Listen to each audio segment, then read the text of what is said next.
dako ng Europa ang nagtipon sa The Hague, the Netherlands para ipanawagan ang pagpapawi kay dating Pangulong Rodrigo Duterte.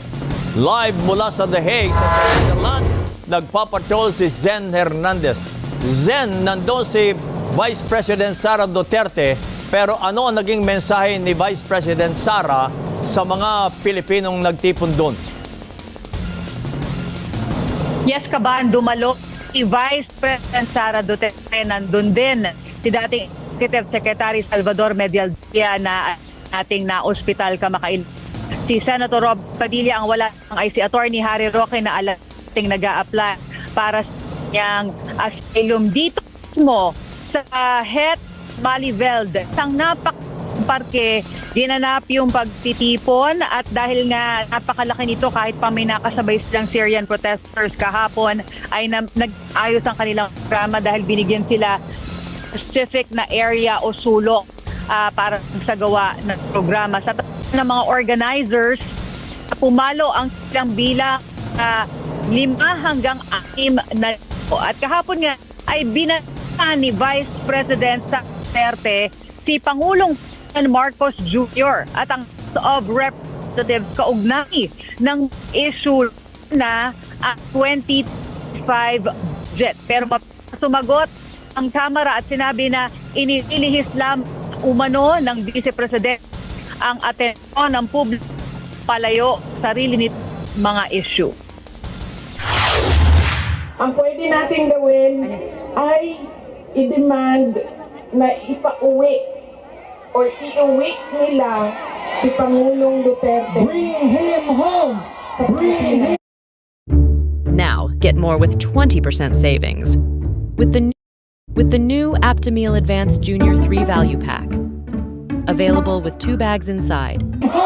Yan ang panawagan ni Vice President Sara Duterte sa libo-libong supporters na dumayo pa mula iba-ibang bansa sa Europa at nagtipon-tipon sa Het Malieveld sa The Hague.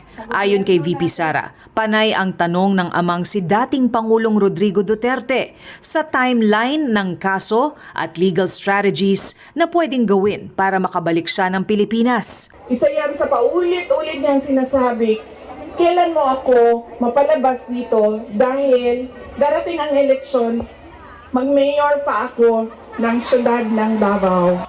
Sa interview ng Philippine at foreign media, sinabi ng bise na maayos ang kalagayan ng kanyang ama na naninindigang walang matibay na kaso laban sa kanya. He's very confident about the legal arguments. He's very confident about that what they did was wrong, and there is no case to begin with.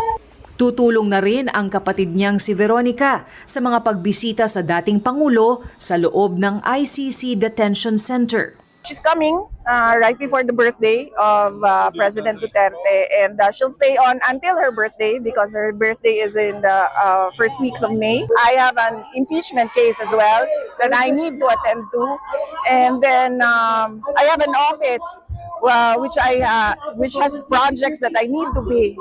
Binalikan din ng bise ang mga issue sa PhilHealth at mga blanco sa BICAM report ng 2025 budget at binanatan ang ilang mambabatas at pamunuan ng Kamara. Wala namang totoong BICAM kung saan pinag-uusapan ang paggamit ng pera. Ang desisyon lang na nandun ay kay Zaldico, ang panahon ko, kay Zaldico at kay Martin Romualdez. Pero ayon sa Kamara at Malacanang, dapat sagutin muna ng Vice Presidente ang mga paratang sa kanya. Marami na po ang naglilipa na patungkol sa mga peking resibo na di umano na issue po ng opisina po ni VP Sara.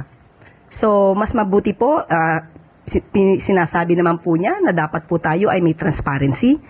Mas maganda po na mauna po siya na ipaliwanag ito. Sabi ko nga, yun yung naratibo nila Kasi ililihis pa rin nila. On the part of the House, we've answered everything. Hindi pa rin po nila masagot yung Mary Grace Piatos issue. So, babalik lang po din.